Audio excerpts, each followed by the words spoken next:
Alright, let's try to put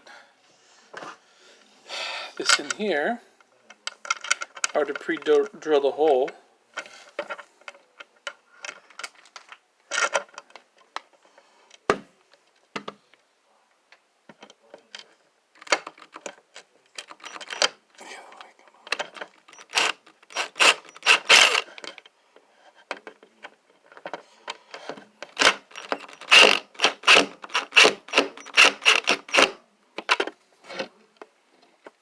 Alright, that's one.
Alright everybody, there it is, my floating shelf with two little braces right there.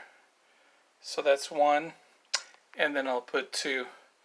So basically that was the process of buying one piece of wood that was I think 8 feet by 4 feet, and it was cut in 4 pieces. It was 48 inches long. So it was 48 inches long. And what I did was, when it was cut in half, it ended up being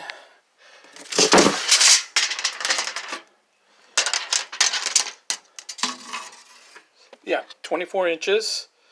So it was 24 inches. And I went with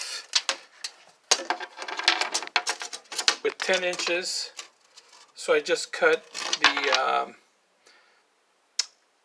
the piece of wood. I measured 10 inches and I just cut it. And here I have a floating shelf. And as you can see, it's a little flimsy. But what I'm going to do, you see how it's flimsy? That's just so now I can work by myself. And what I'm going to make is two brackets or homemade braces. Put it under there, and then that should keep it from being so wobbly, and it's going to be nice and secure. So it's going to be 2 pieces of 2x4 at a 90-degree angle, if you will. Well, I'll install it. That'll be the next video, but it can be that easy installing a floating shelf. And then obviously people are like, oh, you can see the hardware, but you can see how this brace goes under, and it's being held by 2 screws down there and 2 screws down there. So it's you can pull on it. It's not going to go anywhere, but it is a little flimsy. But again, I'm going to add 2 more, and yeah.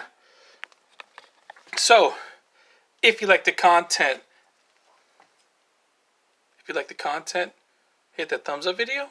If you like the content, subscribe. Man, anyways, so yeah, this is how I built my shelf. This is part 2 of a 2-part video. So I showed how I cut it, and yeah, this is how I made basically a shelf, bookcase, if you will, a floating shelf. Kind of did it my way. Anyways, yeah, like I say, question, comments, concerns, put in the comment section below. All right, everybody, take care. Catch y'all in the next one.